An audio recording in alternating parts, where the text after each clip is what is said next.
Vamos ler João, Evangelho escrito por João, capítulo é o número 2, versículo é o número 1. Diz assim a palavra do Senhor, aleluia. E ao terceiro dia, fizeram-se umas bodas em Caná da Galileia, e estava ali a mãe de Jesus. Vamos ler juntos só essa parte, ao terceiro dia, no 3. 1, 2, 3. E ao terceiro dia. Pode tomar seu assento, diga para quem está perto. No terceiro dia, algo acontece. Queridos, esse texto da Bíblia, João capítulo 2, ele traz o milagre da transformação de água em vinho. É interessante porque é um milagre tão importante e com tantas lições, um milagre tão emblemático, mas que só o Evangelho de João cita. Aliás, não é o único milagre que só o Evangelho de João cita. A ressurreição de Lázaro em João capítulo 11 também só o evangelista João é que cita. A grande realidade é que João, ele cita alguns milagres que os outros não citam, pelo motivo de que cada evangelista escreveu para defender algo.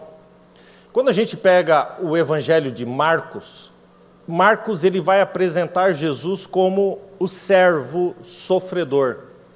Por isso, quando a gente abre as primeiras páginas do evangelho de Marcos, não apresenta a genealogia, não apresentam a lista dos pais daquele cidadão que está sendo apresentado.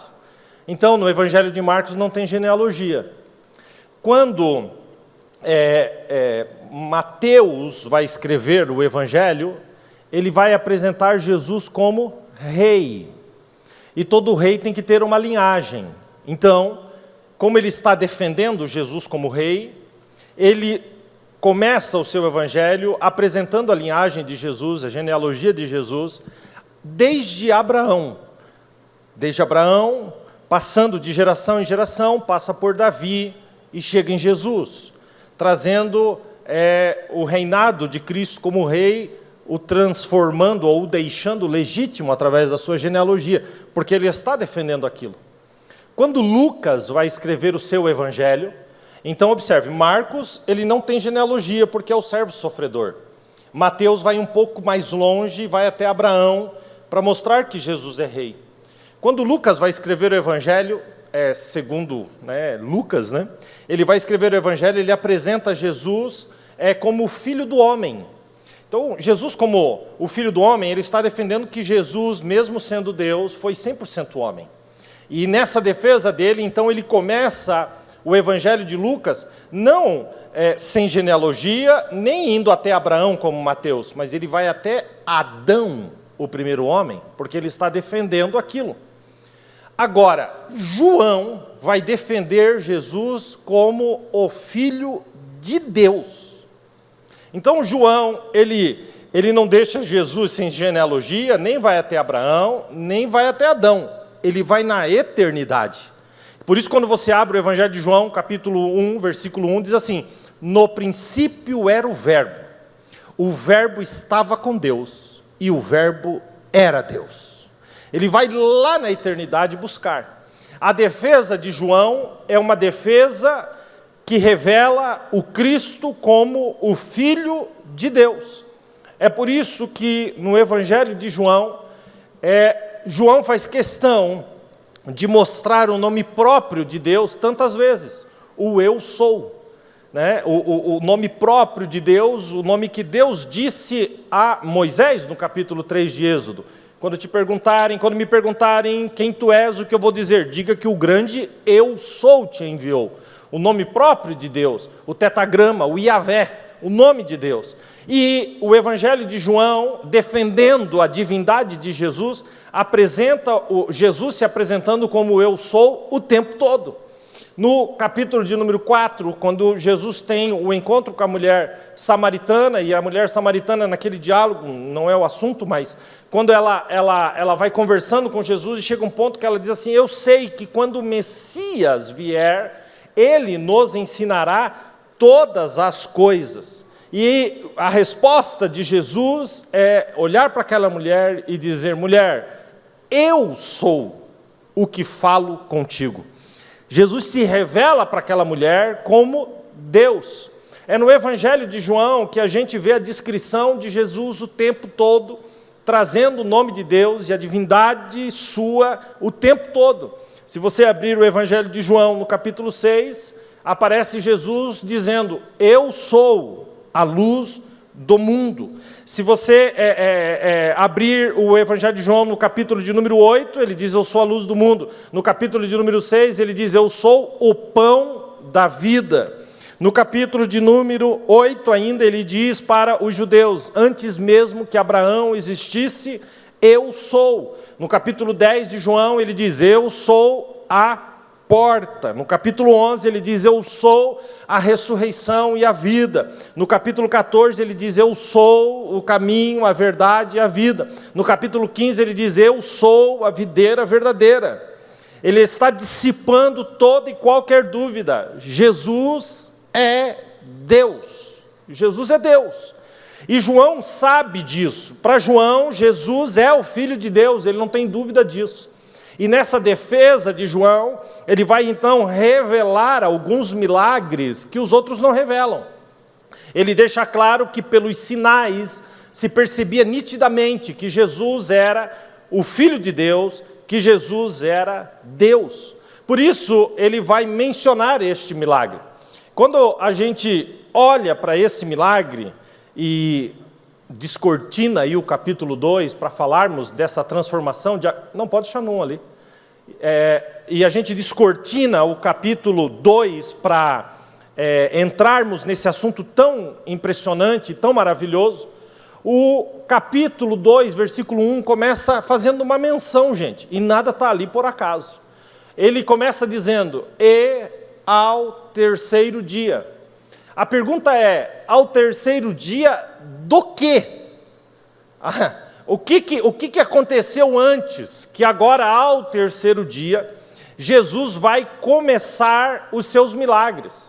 Tem gente que diz que Jesus começou os seus milagres ainda quando criança. Outros dizem, as fábulas contam que Jesus, filho de carpinteiro, criado por José Carpinteiro, pegava pequenos blocos de madeira, esculpia passarinhos de madeira, e esses passarinhos criavam vida e tal. Eu prefiro ficar com a palavra de Deus.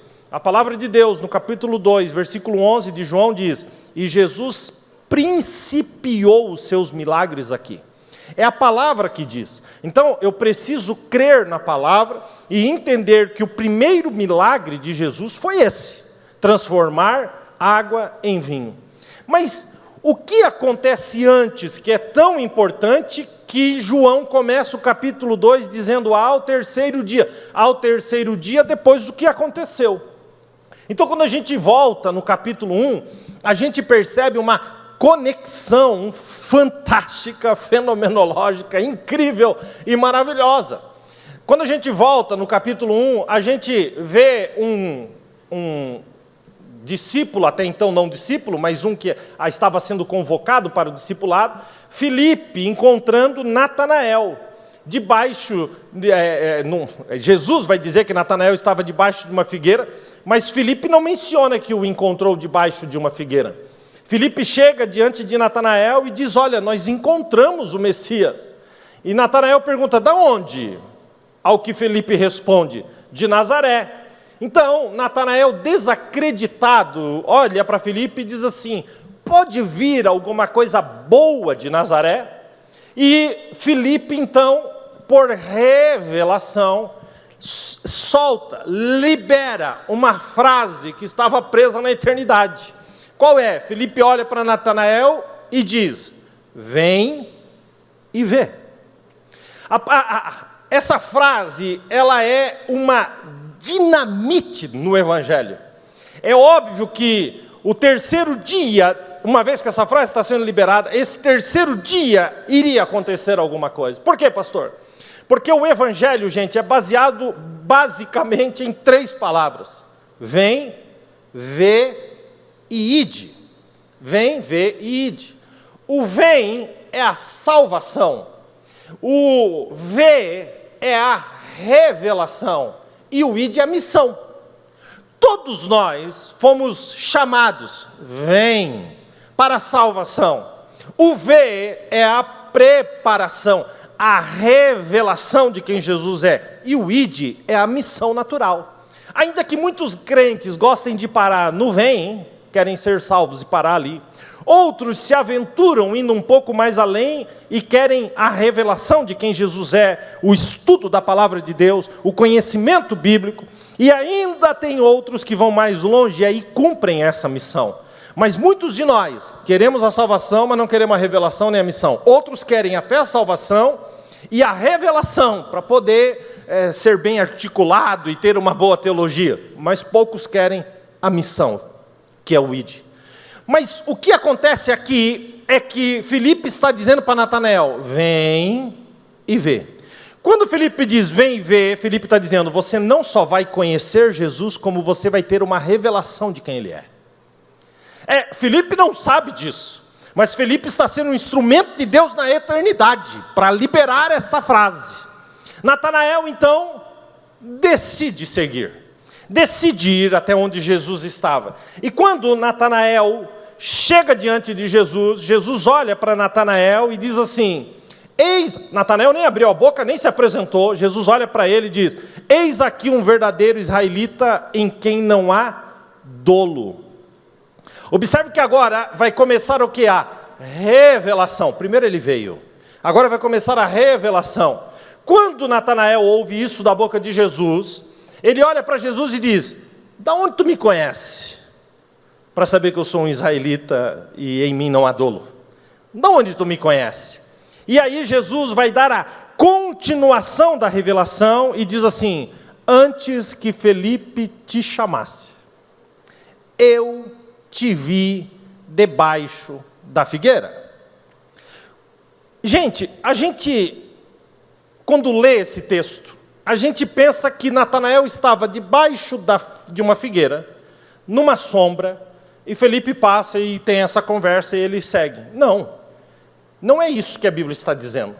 Quando a gente vai para os historiadores, a gente sabe que Natanael tinha a mesma idade de Jesus. Logo, quando Jesus tinha menos de 2 anos de idade, Herodes mandou matar todos os meninos de 2 anos para baixo. José e Maria pegam Jesus, ainda um bebê, e fogem para o Egito. E a mãe de Natanael, segundo a história, a mãe de Natanael pega Natanael e sai em desespero.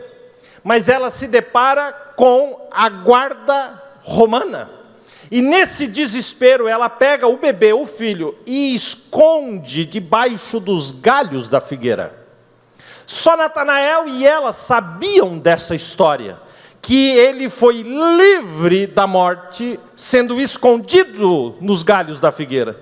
Por isso que quando Jesus olha e diz assim, muito antes de Natanael te chamar hoje, eu te vi debaixo da figueira. O que Jesus está dizendo é a revelação, gente. Vocês estão entendendo? Vem, vê, revelação. A revelação é tão forte, tão forte, tão forte para Natanael, que Natanael imediatamente aceita aquilo e responde a Jesus, tu és o Filho de Deus, o Rei de Israel. A revelação abraça Natanael. Vocês estão entendendo até aqui? Digam amém. Mas Jesus vai continuar a revelação, não somente para Natanael, mas para nós.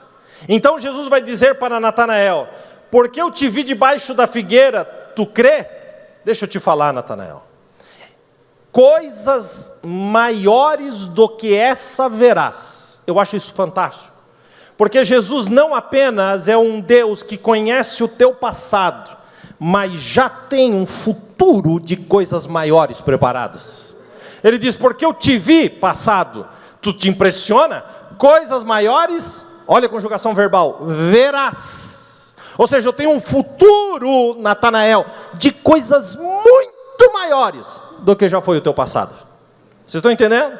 E aí Jesus vai rasgar a revelação e diz para ele assim, na verdade, Jesus está falando para ele, quer saber, Natanael, deixa eu te dizer, não só para você, mas para João escrever e para a igreja Restauração saber, na verdade, ele vai dizer, na verdade, vos digo que daqui em diante vereis o céu aberto. Pastor, como você sabe que ele não estava falando só com Natanael, mas estava falando com a gente? Porque muda, ele não diz, na verdade, te digo. Ele diz, na verdade, vos digo.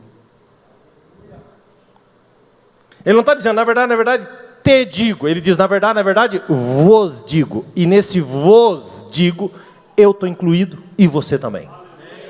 E quando ele diz, na verdade, vos digo, eis que vereis o céu aberto e os anjos de Deus subindo. Pensa nessa imagem, o céu aberto e os anjos de Deus subindo e descendo sobre o Filho do Homem, Jesus. Jesus sabia que Natanael era um homem que conhecia o Velho Testamento absurdamente, porque Jesus diz para ele, eis aqui um israelita em quem não há dolo. Todo israelita, e com essas características, conhecia de cor o Velho Testamento. Então Jesus sabia que Natanael conhecia muito bem a história dos patriarcas, Abraão, Isaac e Jacó. E Natanael conhecia a história de Jacó, registrada em Gênesis 28, quando Jacó para em Harã e pega uma pedra por travesseiro e dorme, e quando ele dorme ele tem um sonho. E no sonho de Jacó, lá em Gênesis 28, no sonho de Jacó, ele vê, diz lá o versículo 12, sonhou, e eis que tinha uma escada posta na terra, cujo topo tocava no céu, e os anjos de Deus desciam e subiam por essa escada, e Deus estava no topo. Esse foi o sonho de Jacó. Agora Jesus está dizendo para Natanael, coisas maiores do que essas verás, porque verás o céu aberto e os anjos subindo e descendo sobre o Filho do Homem. O que Jesus estava dizendo ali era o seguinte, o sonho que Jacó teve, ele não tinha revelação de quem era a escada, mas eu estou te dizendo que a escada sou eu. É por mim que anjos sobem e descem na presença de Deus, porque eu sou o único mediador entre Deus e os homens. Revelação. Agora, se tem o vem, salvação. Se tem o V, revelação. Então agora falta o quê? O id. Vocês estão comigo ou não? Vem, vê, id. Falta o id. Mas o id só é liberado na nossa vida depois do terceiro dia. Porque só depois que Jesus ressuscitou ao terceiro dia, ele disse, ide por todo mundo, pregai o evangelho a toda criatura. Mas a morte de Jesus libera isso para nós. Mas Jesus vai começar a sua missão principiando os milagres. Mas olha como Jesus é. Já teve o vem, já teve o vê. Daqui 3 dias eu começo a minha missão. Então ao terceiro dia fizeram-se umas bodas em Caná da Galileia. Quem entendeu, dá um glória a Deus, por favor. Nada na Bíblia está por acaso, gente. A Bíblia é uma fonte inesgotável. Depois do terceiro dia, Jesus vai principiar os seus milagres. E aqui nesse texto, que é um texto tão pequeno, são 11 versículos, é possível ver uma transformação. Como Jesus vai começar os seus milagres? Fazendo um milagre de transformação. Qual que é a prioridade de Jesus? Transformação. Qual que é o principal foco de Jesus? Transformação. Querido, o milagre principal que Jesus faz na terra, aliás, o maior milagre que existe de Jesus na terra, é o milagre de transformar aquele que estava perdido em um filho de Deus. Não é por acaso que ele começa transformando. Ele tem esta capacidade de transformar. Ele tem a capacidade de mudar a história, mudar o caos e transformar isso numa bênção. Só Jesus tem essa capacidade. Então eu posso começar lhe dizendo: vai mudar. É maravilhoso. Diga comigo, vai mudar. Diga comigo, vai mudar lá em casa. Diga, vai mudar lá no trabalho. Mais alto, diga comigo, vai mudar em Londrina. Diga, vai mudar nessa igreja. Vai mudar a minha vida. Jesus tem a capacidade de mudar. Só Ele tem a capacidade de mudar. Pastor, o que eu posso aprender com esse texto? Então vamos à primeira lição. Põe aí no versículo 2 para mim. Observe como começa. E foi também convidado Jesus. Deixa eu lhe dizer uma coisa. Convide Jesus. A transformação, o milagre, a mudança em qualquer lugar começa por um simples convite. Convidar Jesus. E deixa eu lhe dizer uma coisa, Jesus estava sendo convidado para uma festa. A gente tem normalmente o ímpeto de convidar Jesus para as tragédias. Sim ou não? Quando o negócio arrebenta, quando a vaca vai para o brejo, quando arrebenta o desespero sobre nós, aí a gente corre para convidar Jesus. Mas é interessante que aqui Jesus não está sendo convidado para o caos. Jesus está sendo convidado para uma comemoração. E é interessante saber que onde Jesus chega, ele vira o protagonista. Para onde Jesus é convidado, ele vira o maestro. Onde Jesus está, o resultado das situações são transformados. Mas o oposto também é real. Se Jesus não estiver, haverá crise, lutas, provas, angústias e tristezas. Mas se Ele estiver, haverá milagres, mudança, bênção, porque Jesus é Deus. Jesus tem que ser o centro daquilo que realizamos.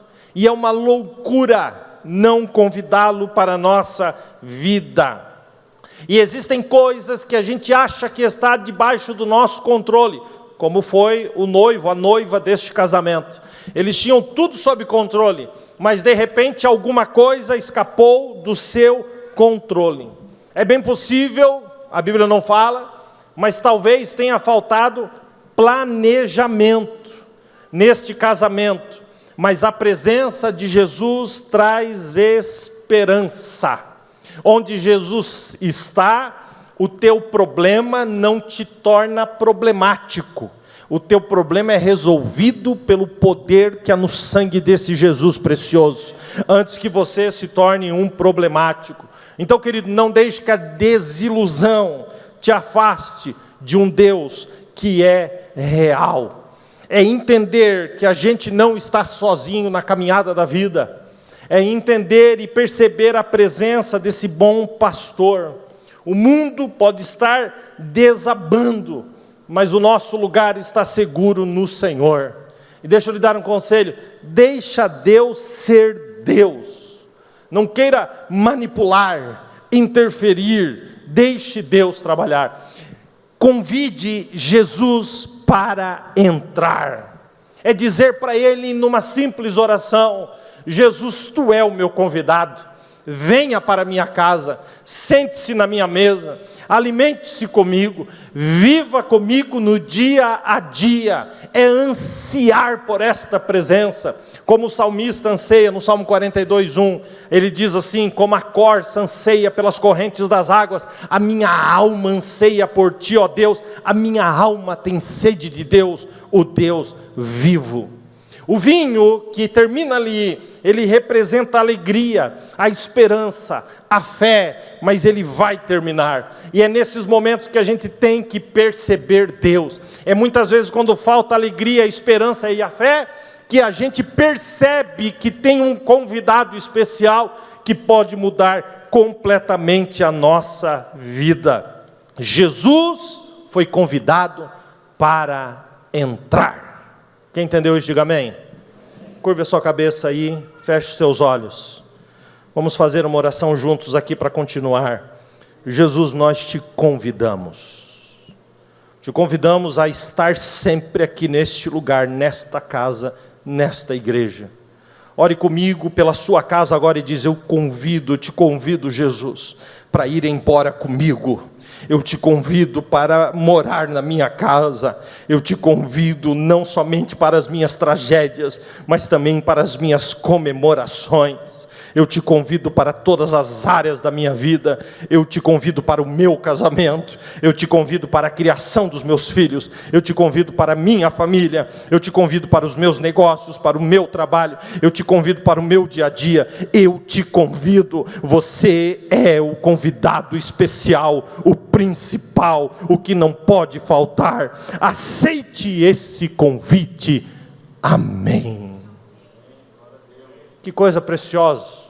Eles convidaram Jesus. Aí olha só, Jesus foi convidado, sim ou não? Mas por que o versículo 3 começa assim? Coloca lá para mim. E faltando vinho. Pastor, se Jesus foi convidado, o vinho não pode terminar. Não, querido. Não existe garantia de que o vinho não vai terminar, de que as lutas não aparecerão, de que as guerras não se levantarão. Então qual é a garantia? A garantia é que mesmo o vinho faltando, se Jesus for convidado, haverá milagre na sua casa. Essa é a diferença.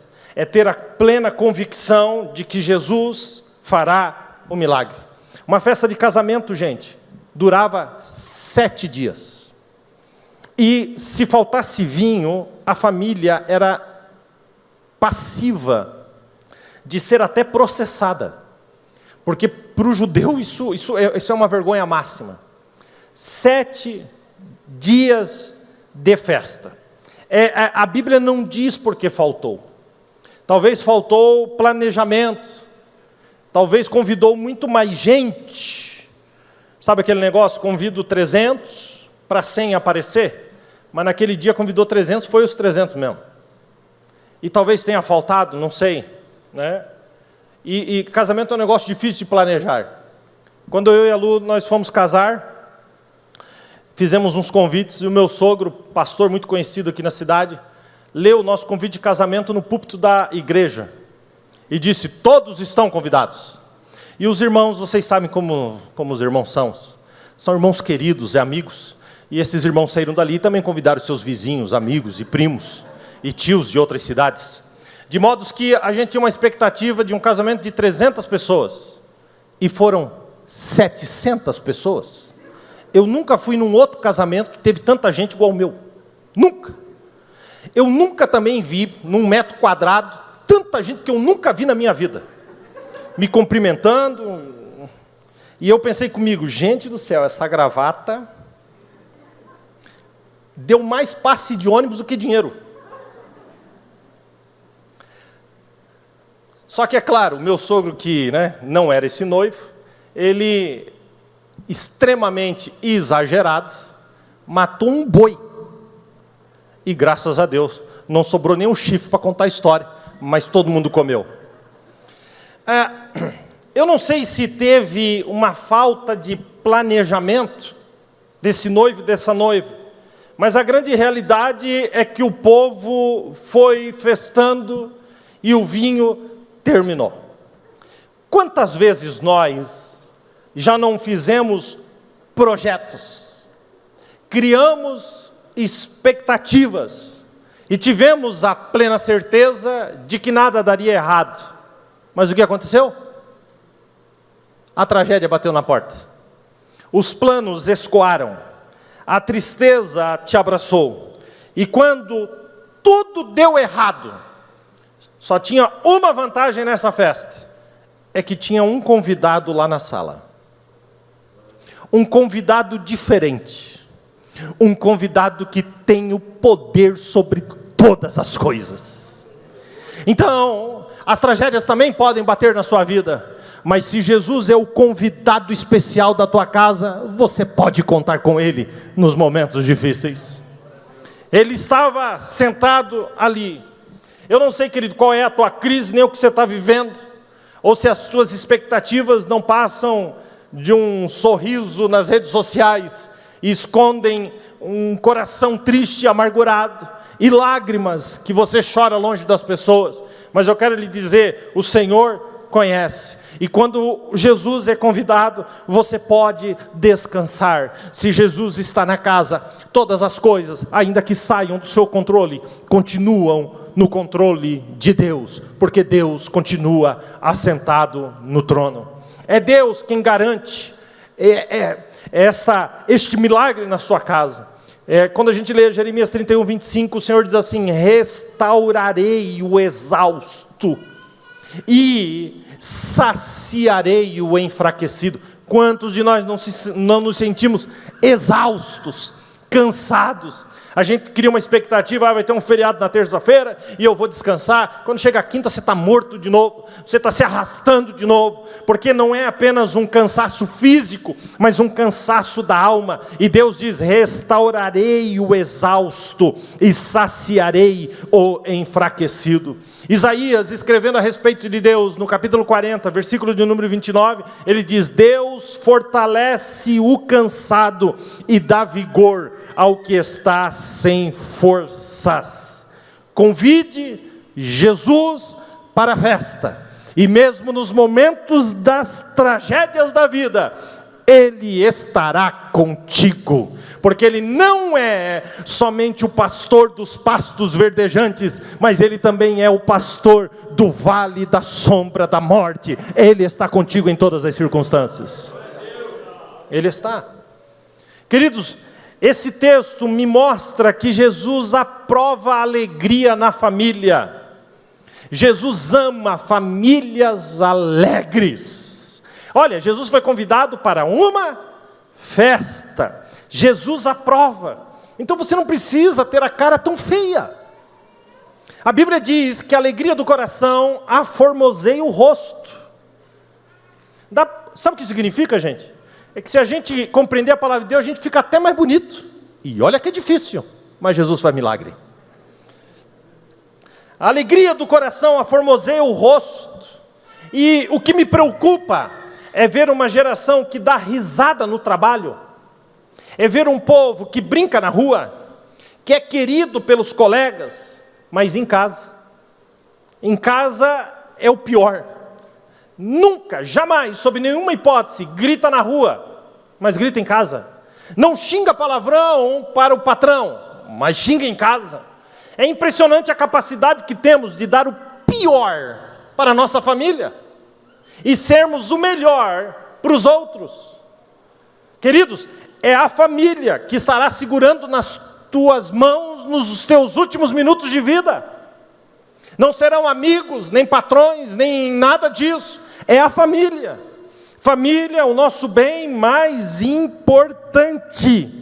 O primeiro milagre que Jesus está realizando é dentro de um casamento.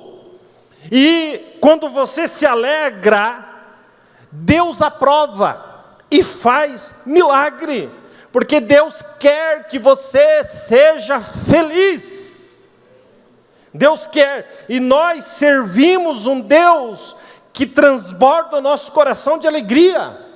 Há uns 30 anos atrás, uma pessoa disse para mim: você quer ser pastor? Eu disse: quero não, vou ser, e tenho convicção, Deus me chamou para isso. Ele disse assim para mim: você é alegrinho demais. Eu não sei se ele quis me chamar de palhaço, bobo da corte, ou alguma coisa assim, mas ele usou esta expressão: você é muito alegrinho. Eu falei: mas ser pastor é ser chato?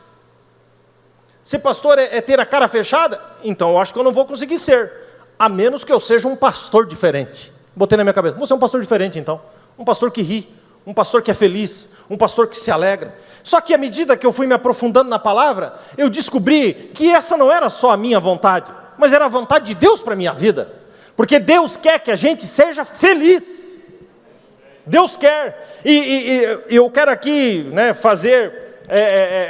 seguir aqui, fazer eco para os salmistas. Salmo 100, versículo 2, diz assim: celebrai com júbilo ao Senhor toda a terra, servi ao Senhor com alegria e entrai diante dele com cântico. Então dá para ser feliz na igreja, dá para ser feliz em casa, dá para ser feliz na vida. Olha o que o salmista diz no 98:4: aclamem ao Senhor todos os habitantes da terra, louvem-no com cânticos de alegria ao som de música. Escute agora: ofereçam cânticos ao Senhor com harpa, ao som de canções, com cornetas, ao som de trombeta, exultem diante do Senhor o Rei. E às vezes a gente vem para a igreja e diz: eu não gosto de bateria. Eu não gosto desse solo de guitarra. Queridos, eu vou falar para vocês, aqui está falando corneta e trombeta, acho que eu vou comprar aqui para a igreja. Porque diante de Deus, até a tristeza salta de alegria. É um povo feliz. Diz para quem está perto aí: seja feliz, pelo amor de Deus. Fala assim, tira a cara de coruja com dor de dente do seu rosto. Tira. Pastor, eu entendi, realmente, na igreja a gente tem que fazer festa mesmo, mas lá em casa... Então eu vou ler para você aqui bem baixinho, tá? Para ninguém ouvir, só você. Salmo 96:6. Majestade e esplendor estão diante dele, poder e dignidade no seu santuário. Escuta agora. Deem ao Senhor, ó famílias da terra, deem ao Senhor glória, alegria e força. Dá para ser feliz em casa. Jesus se importa com a alegria da tua casa. Haverá resposta para você. Você sairá dessa fase de tristeza. E essa palavra é muito específica agora aqui para algumas pessoas. O cativeiro vai mudar. E não adianta, gente, porque a nossa alegria não está no churrasco, ainda que eu fico muito feliz se você me chamar. Mas a nossa alegria não está nessas coisas. Paulo escrevendo Romanos, capítulo 14, versículo de número 17 e 18, ele diz assim: porque o reino de Deus não é comida, nem bebida, mas o reino de Deus é justiça, paz e alegria no Espírito Santo. Queridos, nós temos um tempo, uma mudança, há uma palavra sendo liberada aqui para você mudar. A alegria tem que entrar dentro da sua casa. Eu gosto da passagem de Ana, 1 Samuel capítulo 1, quando Ana está pedindo, amargurada de espírito, e quando ela recebe uma palavra do profeta, do sacerdote, diz para ela: você conceberá um filho no tempo determinado da vida. A Bíblia diz assim, e ela não levantou dali grávida, não, ainda não tinha acontecido, mas a Bíblia diz que ela se levantou, e a Bíblia diz assim, e a sua feição já havia mudado. Ela recebeu a palavra e mudou o rosto, mudou a alegria, o rosto mudou, mesmo que ainda não tivesse concretizado, mas ela já estava cheia de esperança. Então mude a sua feição, porque há esperança. Jesus tem resposta. Você quer que eu lhe diga o que acontece na casa onde Jesus chega? Vou lhe responder com Isaías 61:1. Onde Jesus chega, ele chega para, diz o texto, cuidar do que estão com o coração quebrantado, anunciar liberdades aos cativos e libertação das trevas aos prisioneiros, para proclamar o ano da bondade do Senhor, para consolar os que andam tristes. Jesus chega e traz consolo, e ele continua e diz, para dar a todos os que choram, uma coroa ao invés de cinza, óleo de alegria no lugar de pranto, escute agora, e um manto de louvor em vez de espírito deprimido. Onde Jesus chega, ele entra, a depressão sai, a ansiedade sai, a tristeza sai, porque você convidou Jesus para a sua casa e para a sua vida. Isso é maravilhoso. Onde está a sua alegria? Sacode a poeira, porque a alegria do Senhor é a nossa força. Queridos, não coloque a sua alegria em coisas, não deixe a amargura das desilusões e das circunstâncias te devastar, porque há esperança para o teu futuro, diz o Senhor. você verá coisas extraordinárias acontecerem na sua casa, na sua vida, em todos os aspectos. Foi assim que Jesus começa um milagre. É coisa tremenda. Eu aprendo nesse texto, no versículo ainda de número 3, dizendo: faltando vinho, a mãe de Jesus lhe disse: não tem vinho. Versículo de número 4, olha o que Jesus vai dizer a ela. Disse-lhe Jesus para Maria: mulher, que tenho eu contigo? Ainda não é chegada a minha hora. Basicamente, Jesus está dizendo o seguinte ali, e deixando isso bem claro: os problemas nossos foram criados por nós mesmos. Por isso que ele está dizendo: que tenho eu contigo?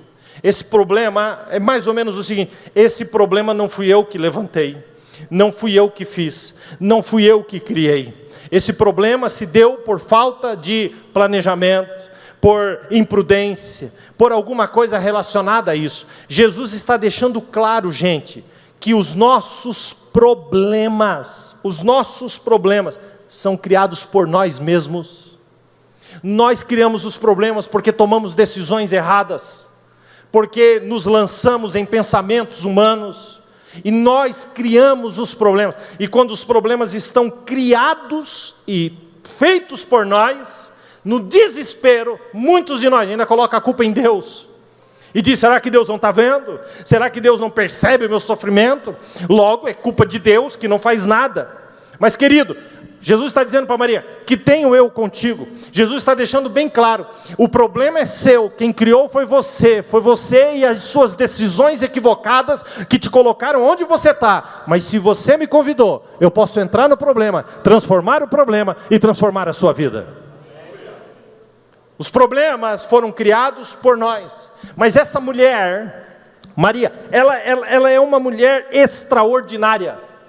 E a gente fala do quanto Esther, como eu preguei, rainha Esther é extraordinária, de quanto Débora, de quanto Miriam, de quanto outras mulheres, Abigail, Dorcas, como essas mulheres foram mulheres incríveis. Mas não se esqueça, Maria foi uma mulher incrível, uma mulher que tinha a percepção e sabia e acreditou, porque ela guardava no seu coração, ela tinha uma característica impressionante, que é muito raro nas mulheres e nos homens.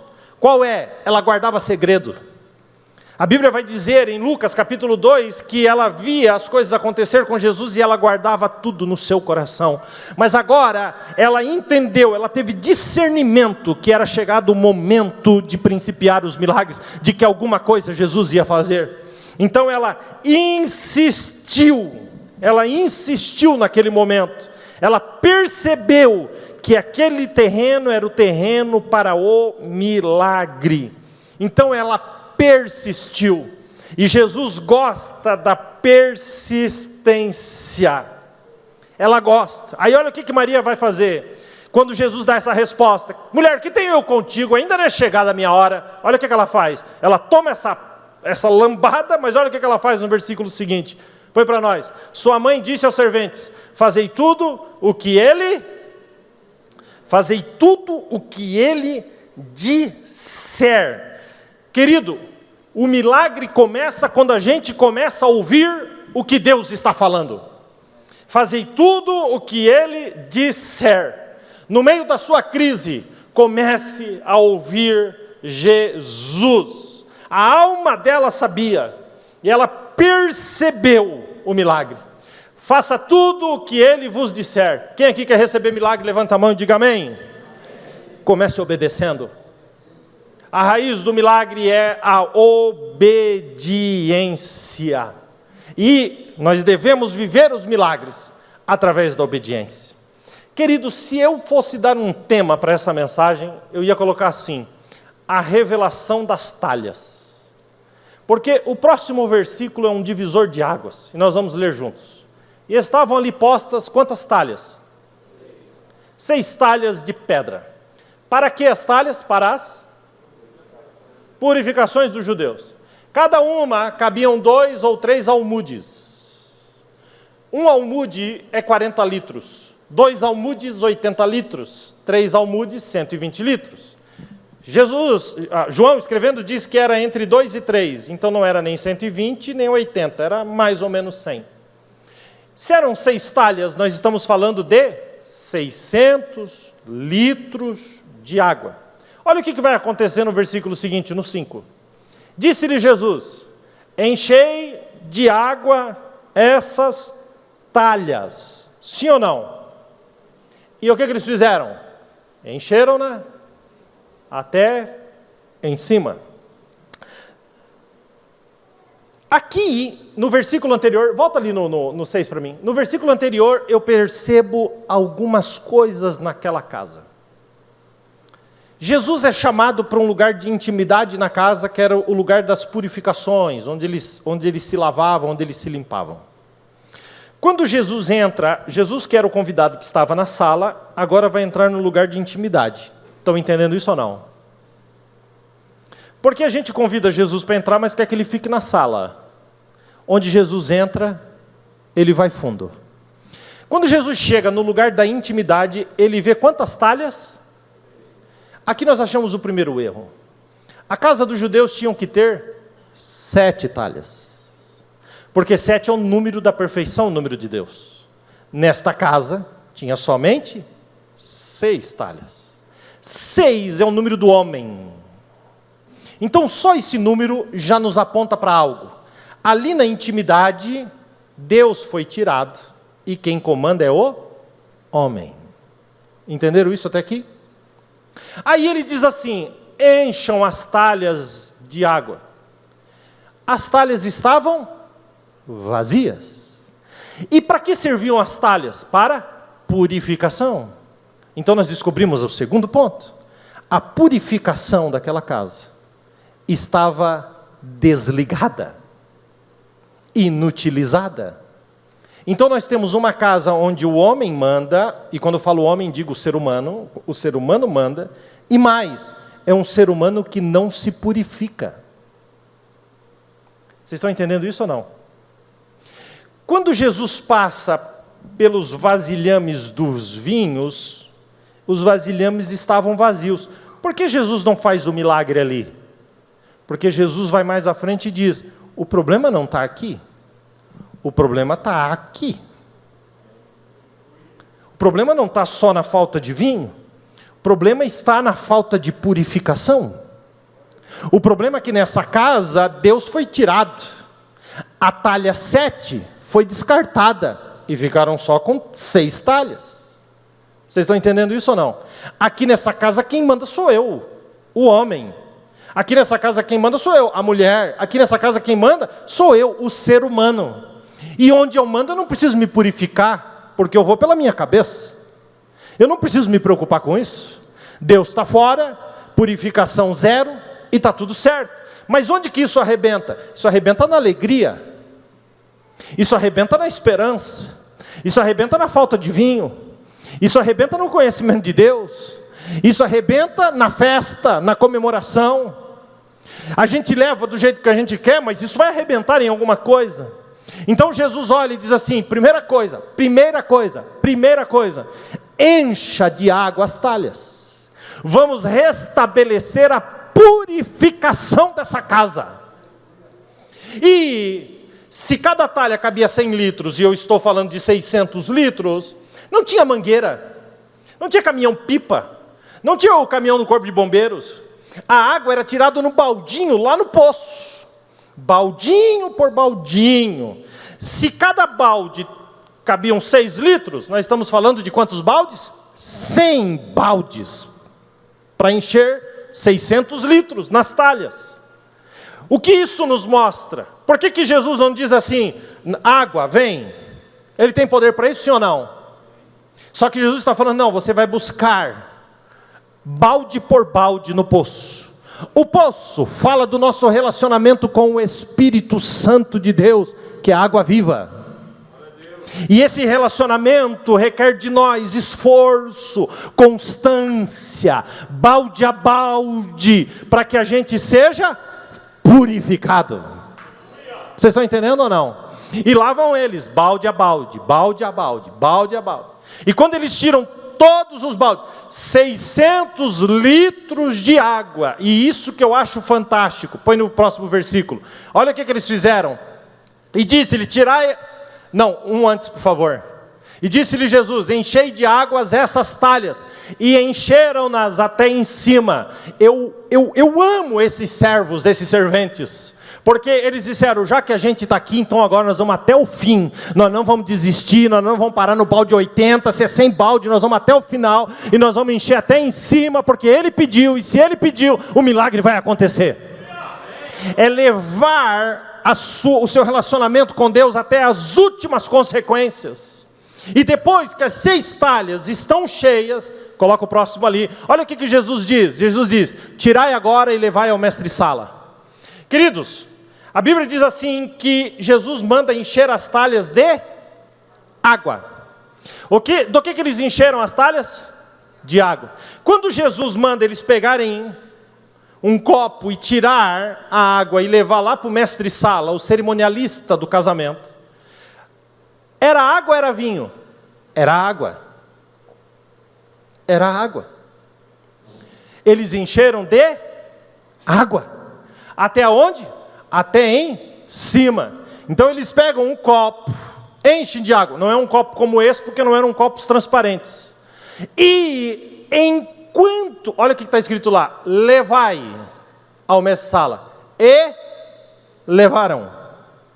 E levaram. Jesus está dizendo, pega a água, pegou, agora leva. E enquanto você leva, na sua mão se transforma em vinho. Não se transformou em vinho na talha, se transformou em vinho na mão daquele que obedeceu. Quem está entendendo isso, diga amém. A palavra de Deus é nítida e clara, é Deus dizendo, não para, continua andando, porque enquanto você anda, o milagre acontece na sua mão. O milagre acontece na sua mão. Pastor, por que Jesus mandou encher as talhas de água? A água, gente, é um símbolo da palavra de Deus. Jesus, ele diz assim, vocês já estão limpos, purificados pela palavra de Deus.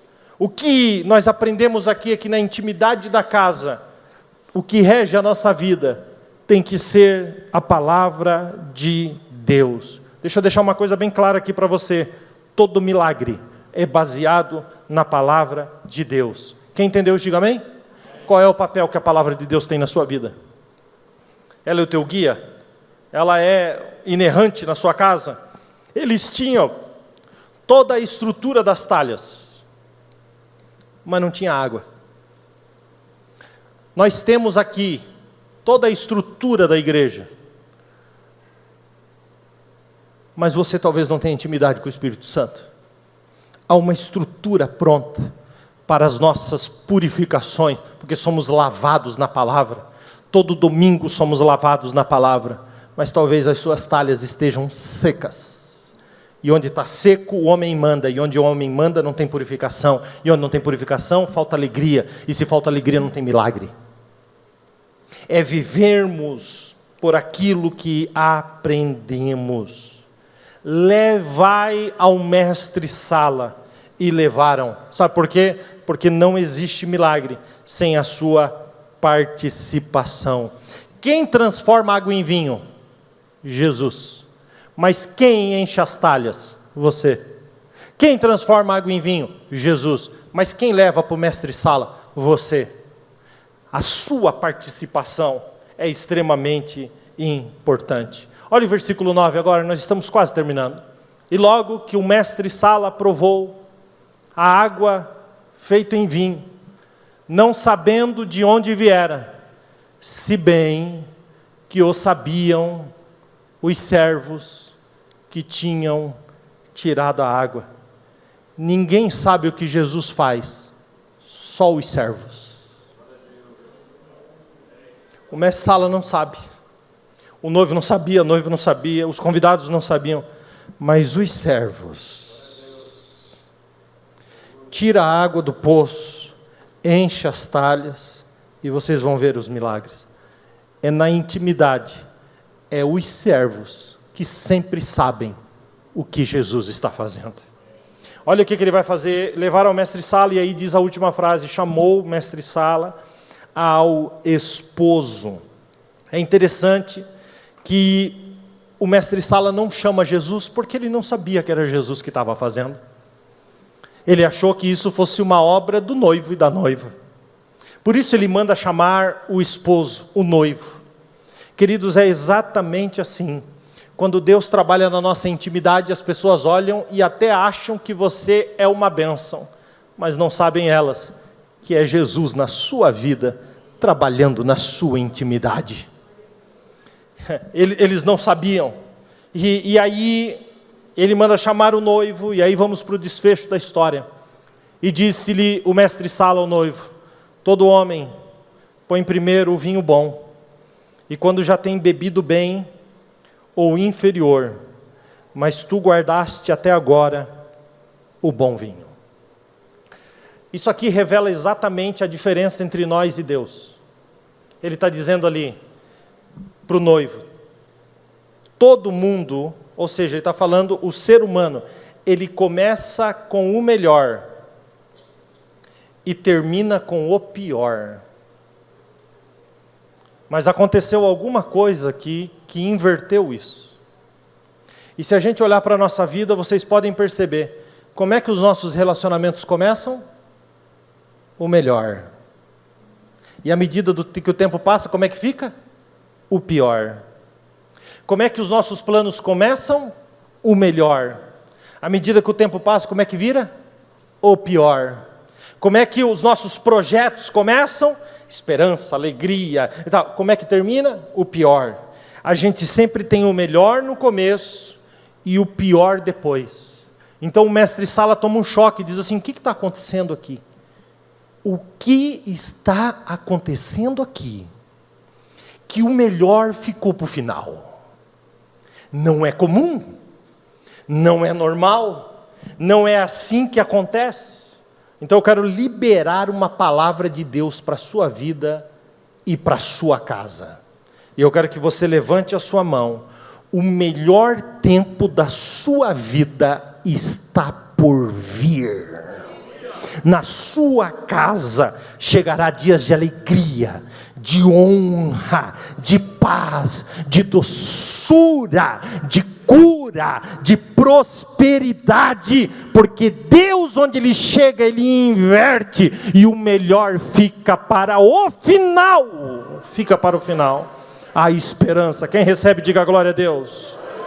Deus vai transformar coisas comuns em coisas extraordinárias. Eu vou terminar, versículo 11, pode ficar de pé e nós vamos terminar juntos. Diz aí: Jesus principiou assim os seus sinais em Caná da Galileia, e manifestou a sua glória. Repita comigo: o milagre é meu. O milagre, tome posse dessa palavra, repita comigo: o milagre, mas a glória é do Senhor. Manifestou a sua glória. O milagre é nosso, mas a glória é dele.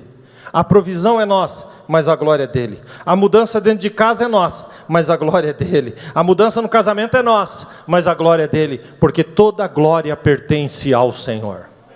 E agora, na última frase, eu descubro uma última verdade: e os seus discípulos creram nele.